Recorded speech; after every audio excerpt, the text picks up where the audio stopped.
Voici quelques exemples de différentes structures possibles au sein d'un CEP. Dans le premier exemple qu'on voit actuellement à l'écran, le CEP ne collabore jamais avec des groupes constitutifs ni avec des partenaires de parrainage. Alors, dans ce scénario, le CEP est directement impliqué dans tous les parrainages de réfugiés qu'il entreprend. Le CEP a donc lui-même des équipes de parrainage qui travaillent directement auprès des réfugiés parrainés qui s'établissent dans la région où est situé l'organisme.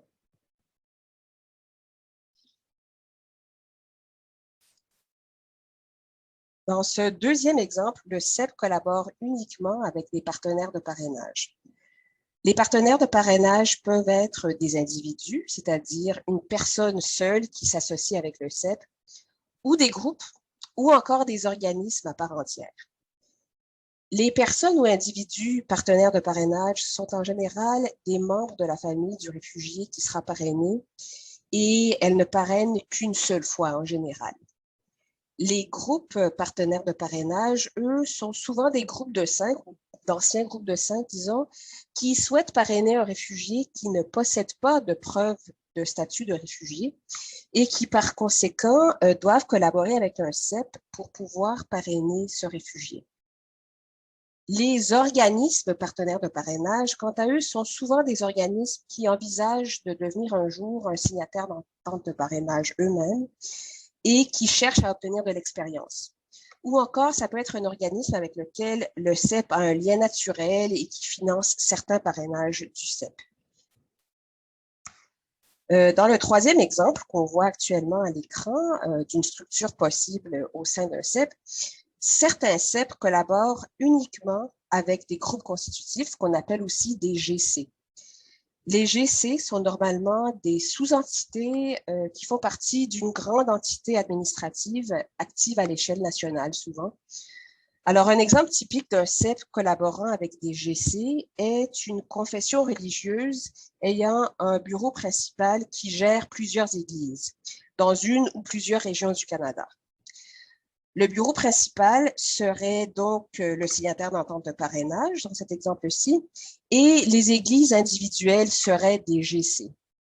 Et ce même modèle peut s'appliquer à n'importe quel organisme à caractère religieux et aussi aux organismes qui ne sont pas religieux, mais qui ont un bureau principal centralisé et des bureaux régionaux à travers le Canada.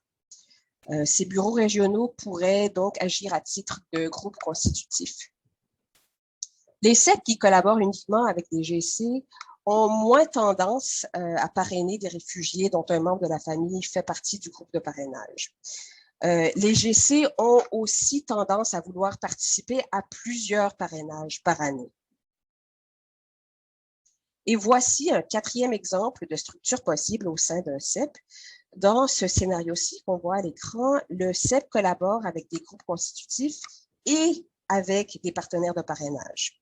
Le CEP peut donc soit collaborer avec un GC qui travaille tout seul pour certains parrainages, avec un GC qui lui-même collabore avec un organisme partenaire de parrainage pour d'autres parrainages, et encore avec un autre GC qui, lui, collabore avec une personne individuelle partenaire de parrainage. Alors, pour récapituler, en tant qu'organisme qui envisage de devenir signataire d'entente de parrainage, vous devez décider si vous allez collaborer avec des groupes constitutifs et si oui, comment vous allez choisir vos possibles GC et si vous allez collaborer avec des partenaires de parrainage et si oui, est-ce que vous allez collaborer avec des personnes individuelles, avec des groupes ou avec des organismes partenaires de parrainage, pardon. Et vous devez également décider comment vous allez choisir ces partenaires de parrainage. Et pour terminer, voici un petit rappel.